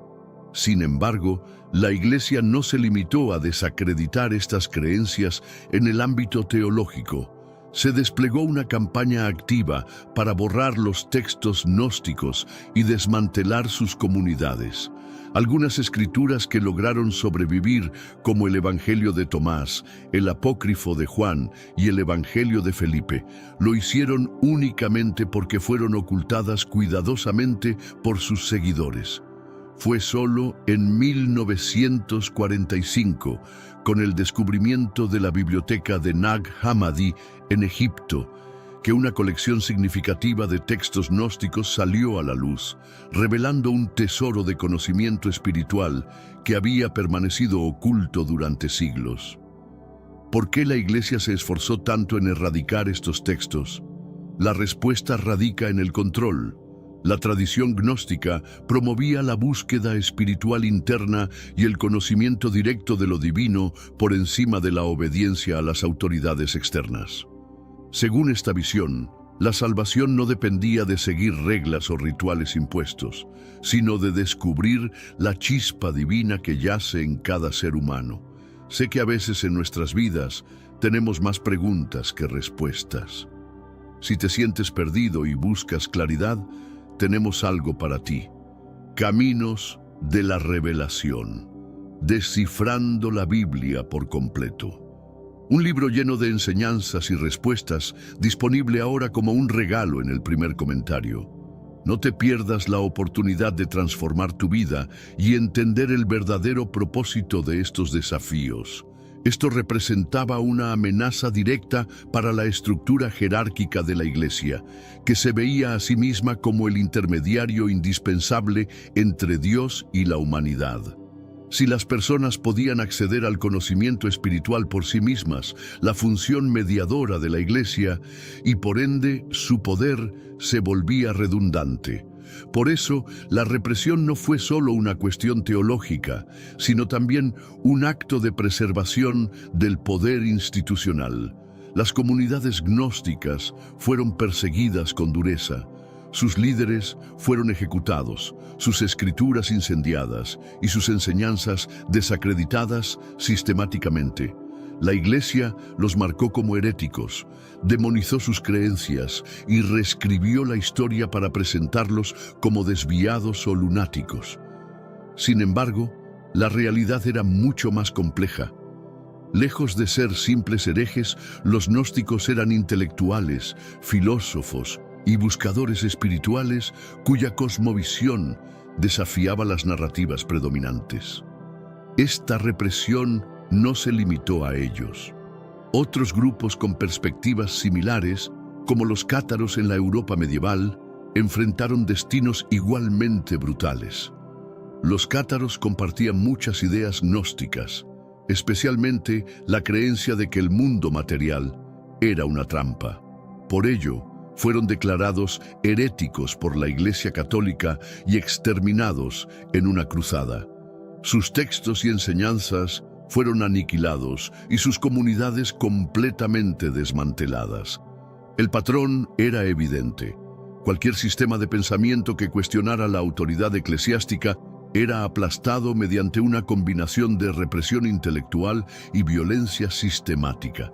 Es asombroso cómo tanto de la tradición gnóstica logró llegar hasta nosotros a pesar de los numerosos intentos por erradicarla. Los textos de Nag Hammadi, junto con las menciones dispersas en las críticas escritas por los padres de la Iglesia, nos brindan un vistazo a un sistema de pensamiento espiritual que estuvo al borde de desaparecer para siempre. Estas obras nos muestran una perspectiva que pone énfasis en cuestionar, en buscar y en encontrar verdades más profundas, en lugar de simplemente seguir ciegamente una fe impuesta o una obediencia pasiva.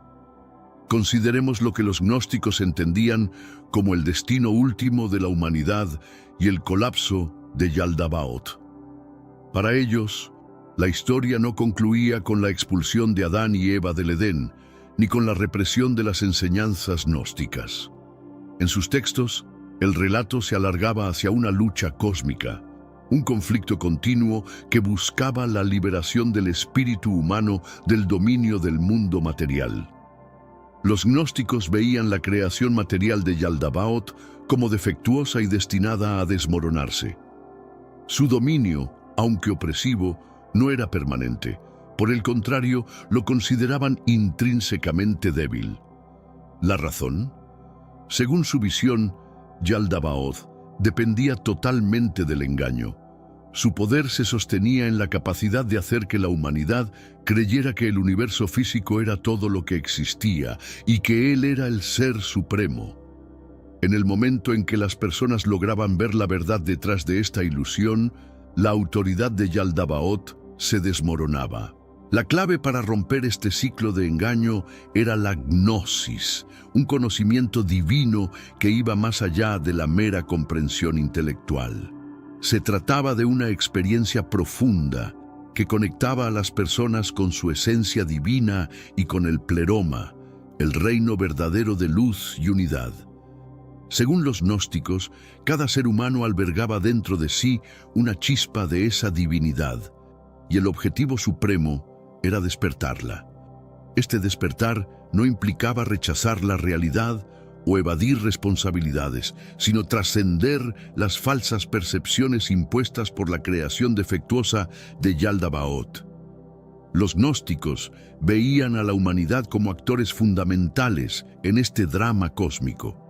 A diferencia de otras tradiciones religiosas, donde la salvación viene otorgada por un ser divino externo, el gnosticismo proponía que cada persona jugara un papel activo en el desmoronamiento de Yaldabaoth. A medida que más personas despertaban a su verdadera naturaleza divina, el poder de Yaldabaoth se debilitaba progresivamente. Era un proceso de desmontar su imperio desde dentro, liberando mentes una por una. Pero los gnósticos no solo vieron a Yaldabaoth como un enemigo a derrotar, también lo consideraron un ser con la posibilidad de redimirse. En algunos textos se describe cómo Sofía interviene en su destino, intentando reconducirlo hacia la luz y la verdad. Este enfoque aporta una dimensión fascinante a la narrativa gnóstica. Yaldabaoth no es simplemente un adversario eterno, sino una figura nacida de la ignorancia. Su caída no se trata solo de destruirlo, sino de restaurar el equilibrio cósmico. Por ello, los gnósticos visualizaban un futuro en el que el mundo material se desvanecería y la humanidad regresaría plenamente al pleroma, el reino de la unidad divina. Esta no era una visión apocalíptica tradicional llena de fuego y azufre. En lugar de eso, se trataba de un regreso a la unidad primordial. Según los gnósticos, el universo físico era simplemente una construcción efímera, una sombra proyectada por Yaldabaoth como parte de su engaño. Una vez que la humanidad despertara por completo y las chispas divinas se unieran nuevamente al pleroma, el mundo material carecería de propósito y por ende se desvanecería. Las ilusiones que Yaldabaoth había tejido caerían y la luz genuina brillaría sin obstáculos. Este planteamiento redefine radicalmente el concepto de salvación. No se trata de obtener el favor de un Dios externo ni de huir de un castigo, sino de reclamar aquello que siempre nos perteneció por derecho. En este contexto, los gnósticos no esperaban a un Salvador que viniera a resolver sus problemas. Creían firmemente que el poder de desmantelar el dominio de Yaldabaoth ya estaba presente dentro de ellos, dentro de todos nosotros. Este mensaje, en esencia, era profundamente revolucionario, especialmente en una época dominada por sistemas que requerían obediencia y conformidad. Entonces, ¿qué implica el fin de Yaldabaoth para la humanidad? Significa la liberación última, no solo del sufrimiento físico, sino también de las falsas creencias que nos mantienen prisioneros del miedo, la ignorancia y la división. Para los gnósticos, el futuro ideal era uno donde no existieran barreras entre lo divino y la humanidad, donde la chispa de luz en cada persona pudiera manifestarse plenamente y donde los falsos gobernantes del mundo material quedaran sin poder ni influencia. Según algunos estudiosos modernos, los textos gnósticos reflejan una visión profundamente crítica del poder y la autoridad. Estos escritos a menudo interpretan las estructuras de poder terrenales como extensiones del dominio de Yaldabaoth. A diferencia de otras tradiciones religiosas que legitimaban el orden político, El gnosticismo invitaba a sus seguidores a cuestionar la jerarquía no solo espiritual, sino también social y política. Una de las innovaciones de la cosmología gnóstica es la descripción detallada de las emanaciones divinas conocidas como eones. Estos eones no solo representan aspectos de lo divino, sino que también ofrecen una guía simbólica para el alma en su viaje de retorno al pleroma. En este sentido, el gnosticismo no se limita a hablar de salvación personal. Ofrece un mapa metafísico para la reintegración del cosmos. El gnosticismo también reexamina el papel de figuras clásicas de las escrituras hebreas y cristianas. Por ejemplo, en algunos textos gnósticos, figuras como Caín y Judas Iscariote no son tratados exclusivamente como villanos, sino como personajes que, en ciertos contextos, ayudan a desencadenar eventos cruciales para la revelación de la verdad. Este enfoque revaloriza a personajes marginalizados en la tradición ortodoxa. Además de sus enseñanzas teológicas, los gnósticos tenían rituales complejos diseñados para facilitar la experiencia de la gnosis. Estas prácticas incluían meditación, recitación de himnos y a veces incluso ceremonias que simbolizaban el viaje del alma a través de los reinos cósmicos. A diferencia de los rituales de la Iglesia ortodoxa, estos actos no eran simplemente conmemorativos, sino herramientas para un despertar espiritual directo. El papel de la divinidad femenina en los textos gnósticos es otro aspecto distintivo. A través de figuras como Sofía, los gnósticos introducen una imagen dinámica de lo divino femenino que no se encuentra en las tradiciones cristianas dominantes. Sofía no solo es la madre cósmica, sino también una heroína trágica, cuyo deseo de comprender el misterio divino desencadena la creación del mundo material. El impacto cultural del gnosticismo va más allá de los círculos religiosos antiguos. En la modernidad, artistas, escritores y cineastas han recurrido a los conceptos gnósticos como fuentes de inspiración. Películas, novelas y obras filosóficas contemporáneas a menudo reinterpretan la idea de un mundo ilusorio gobernado por un demiurgo, explorando cómo esta metáfora puede aplicarse a cuestiones de libertad personal y percepción de la realidad.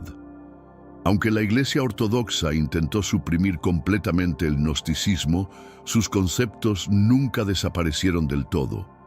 Durante la Edad Media, ciertas corrientes heréticas y grupos disidentes, como los cátaros, reflejaron algunas ideas gnósticas, aunque con variaciones locales.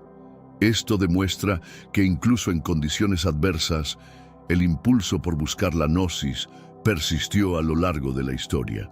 El gnosticismo también influyó en tradiciones esotéricas posteriores, como la alquimia y el hermetismo renacentista. Estas corrientes adoptaron y reinterpretaron el lenguaje de la luz y la oscuridad, el conocimiento oculto y la transformación espiritual, elementos centrales en las narrativas gnósticas. De este modo, el legado gnóstico se entrelazó con la búsqueda de sabiduría en una amplia gama de disciplinas espirituales y filosóficas. Las investigaciones académicas recientes han puesto en evidencia la diversidad del pensamiento gnóstico. Lejos de ser una tradición monolítica, los textos de Nag Hammadi revelan múltiples corrientes y debates internos entre diferentes grupos gnósticos. Algunos enfatizaban la reclusión espiritual, mientras que otros buscaban un compromiso activo con la sociedad para desmantelar las ilusiones desde dentro. Por último, el gnosticismo desafía no solo las nociones religiosas tradicionales, sino también las concepciones modernas de identidad.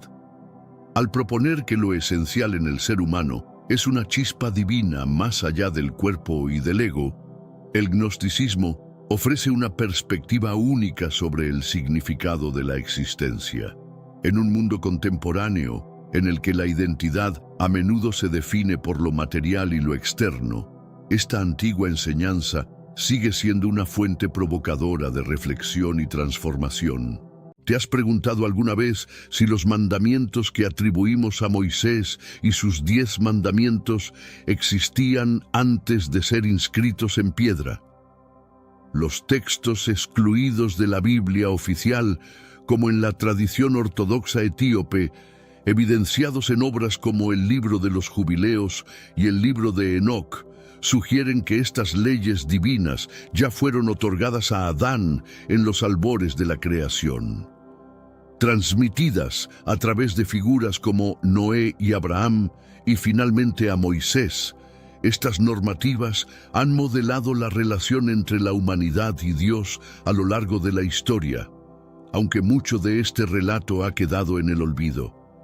Por ejemplo, en Génesis se relata que Dios prohíbe a Adán y Eva consumir del fruto del árbol del conocimiento, en Génesis 2:16 a 17. Además, la Biblia describe cómo Caín y Abel ofrecían sacrificios, en Génesis 4:3 a 4. Pero existen más detalles sobre estas historias. El Libro de los Jubileos revela que Adán recibió mandatos sagrados sobre el sábado, los sacrificios y la pureza mucho antes de lo que normalmente consideramos. Estos mandamientos se transmitieron de generación en generación, demostrando que Moisés no estaba introduciendo leyes nuevas, sino formalizando una tradición ancestral. En nuestro análisis de hoy, profundizaremos en los misterios que contienen estos textos excluidos, comparándolos con los relatos bíblicos convencionales. Por ejemplo, mientras que Génesis solo menciona brevemente que Noé construyó un altar y ofreció sacrificios tras el diluvio, en Génesis 8:20, el Libro de los Jubileos explica cómo Noé seguía las mismas leyes de sacrificio, pureza y observancia del sábado que habían sido transmitidas desde Adán.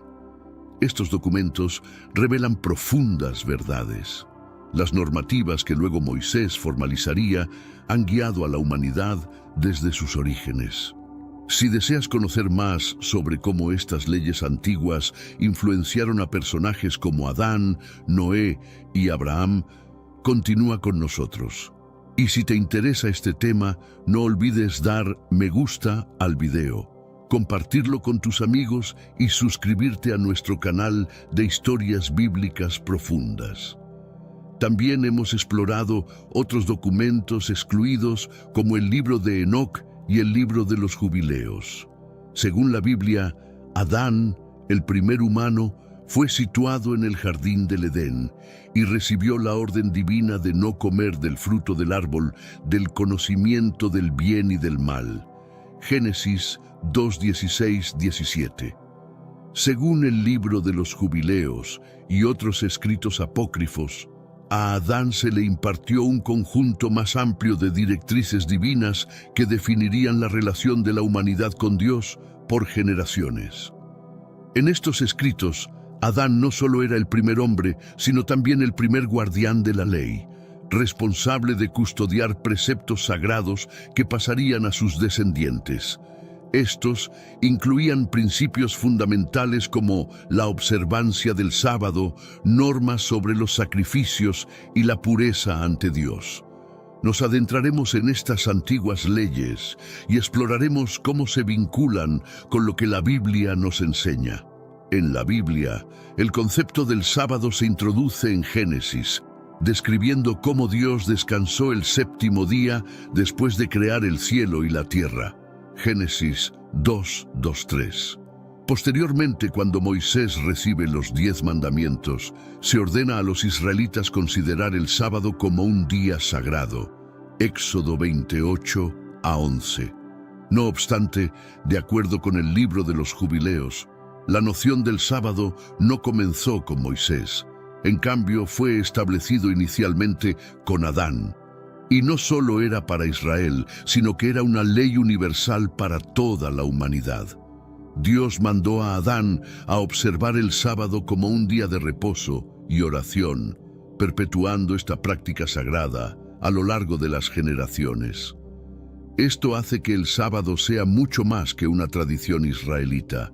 Estaba destinado a toda la gente, comenzando por Adán, para recordar a la humanidad que Dios es el Creador y para ayudarnos a descansar de nuestras labores y reconectar con su ritmo divino.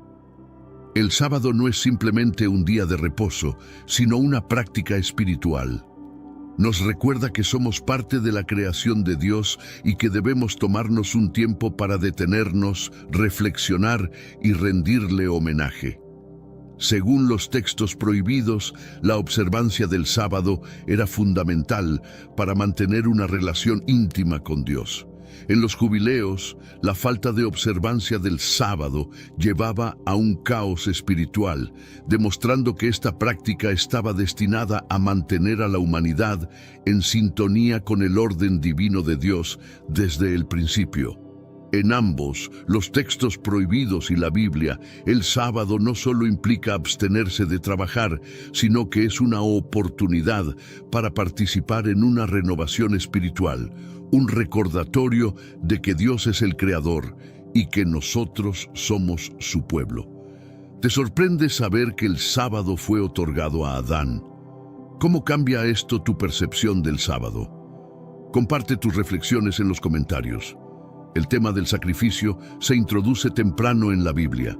En este mundo actual, vemos cada vez más personas yendo en contra de los principios tradicionales y parece que lo inmoral está cada vez más presente. Es común sentirse desorientado y sin rumbo. Sin embargo, aún existe un camino para recuperar la verdadera esencia y restablecer los principios éticos en nuestra rutina diaria. Si te sientes perdido en medio de la confusión y deseas más claridad, tenemos algo especial para ti, un recurso creado especialmente para ayudarte a comprender el significado de estos desafíos actuales y enfrentarlos con sabiduría y valentía. Este es el verdadero valor de Caminos de la Revelación, descifrando la Biblia por completo, un camino hacia la claridad y la serenidad a través de sus enseñanzas. Lo mejor de todo es que está disponible ahora, como un regalo, en el primer comentario fijado. No pierdas esta oportunidad de transformar tu vida y descubrir el propósito genuino de estos desafíos.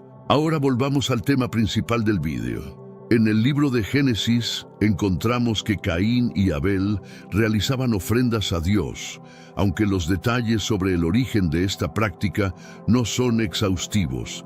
Génesis 4:3-4. Según el libro de los Jubileos, Adán fue el pionero en realizar sacrificios por mandato divino tras su expulsión del Edén, como una manera de expiar sus pecados y demostrar su devoción y sumisión a Dios. Jubileos 3:27.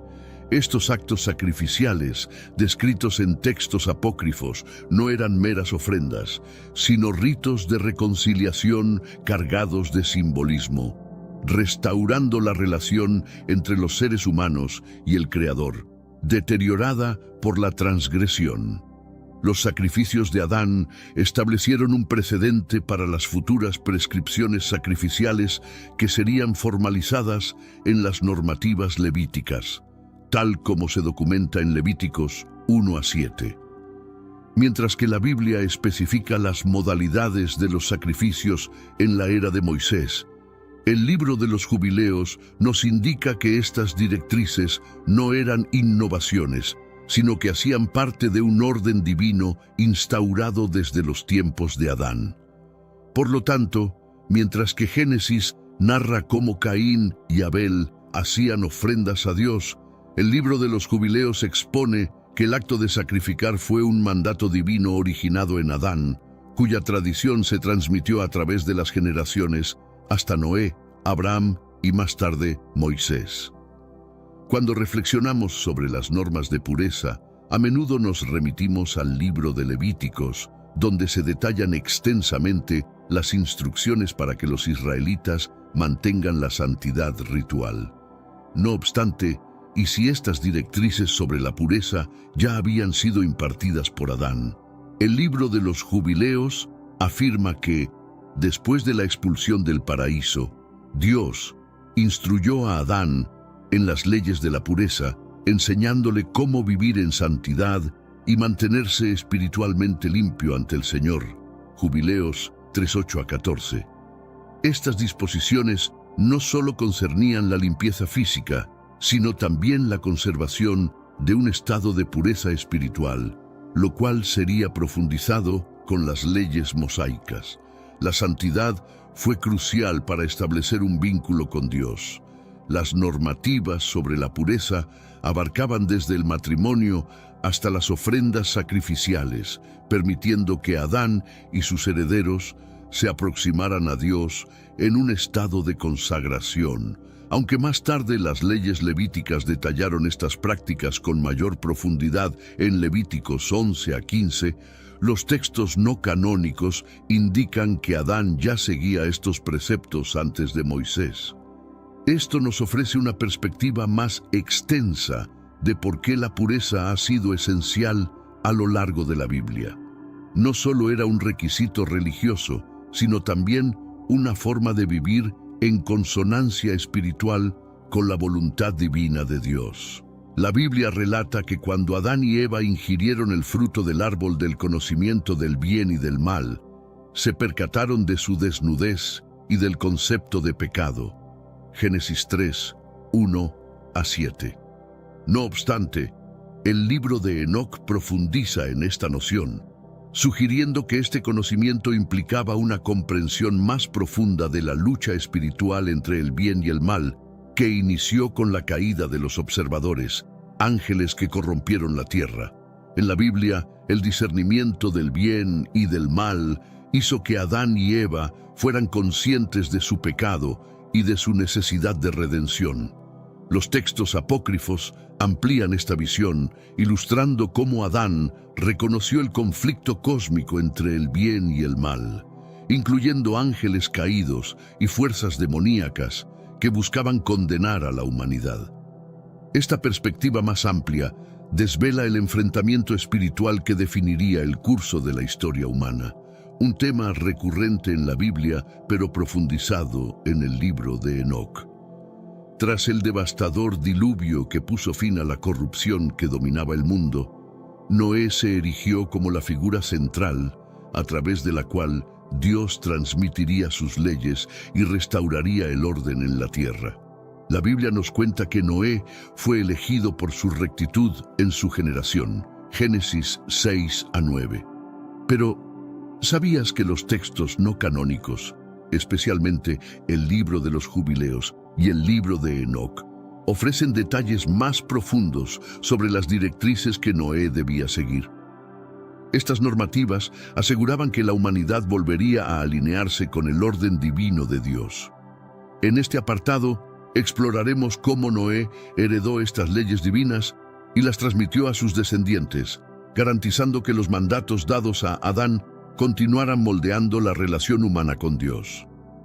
La Biblia nos muestra que, tras el diluvio, una de las primeras acciones de Noé fue erigir un altar y realizar sacrificios a Dios, Génesis 8:20. Este acto fue grato a Dios, quien entonces estableció un pacto con Noé, prometiendo no volver a destruir la tierra con un diluvio. En Génesis 9-11 no se especifica cómo Noé aprendió a realizar sacrificios. Según el libro de los Jubileos 6:1-5, fue Dios quien instruyó a Noé en esta práctica, tal como lo había hecho antes con Adán. En estos textos, el sacrificio trasciende el mero ritual. Se convirtió en un elemento esencial para sostener la conexión entre Dios y la humanidad. Al realizar sacrificios, Noé no solo continuaba el pacto establecido con Adán, sino que también garantizaba que su descendencia mantuviera un acuerdo espiritual con Dios. Estos sacrificios servían para abordar el pecado que había provocado el diluvio inicialmente. Mientras la Biblia menciona que Noé construyó un altar y ofreció sacrificios, Génesis 8:20, el libro de los Jubileos detalla que estas prácticas eran una herencia de Adán, no una innovación de Noé. Eran parte de un sistema divino implantado desde la creación del mundo.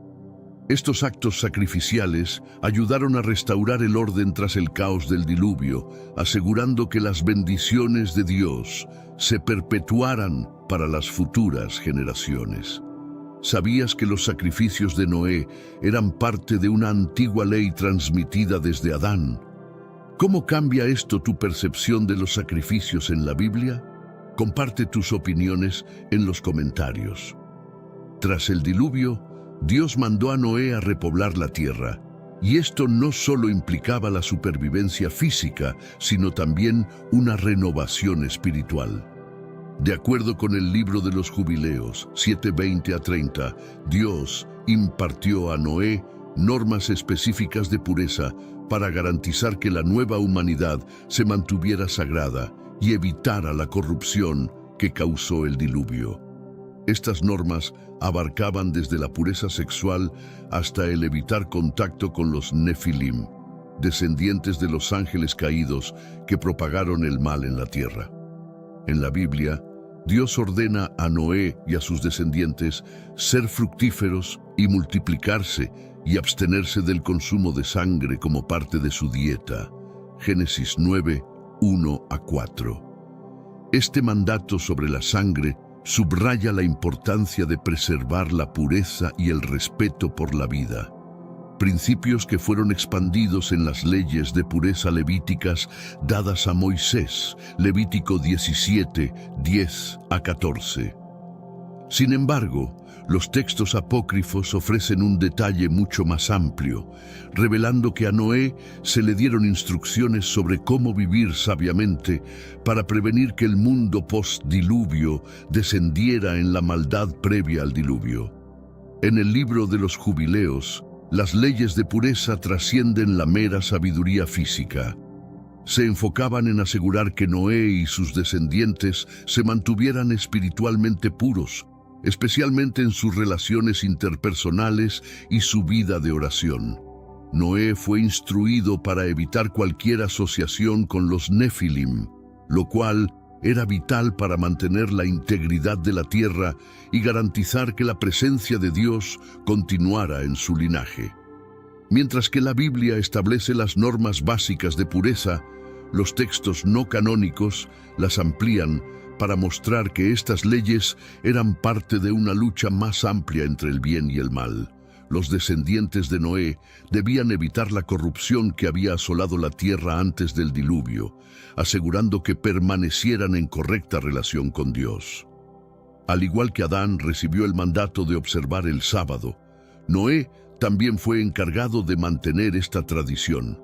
En el libro de los Jubileos, específicamente en 6:23-30, se afirma que la observancia del sábado no era exclusiva de Israel, sino una norma para toda la humanidad, transmitida desde Adán hasta Noé y sus sucesores.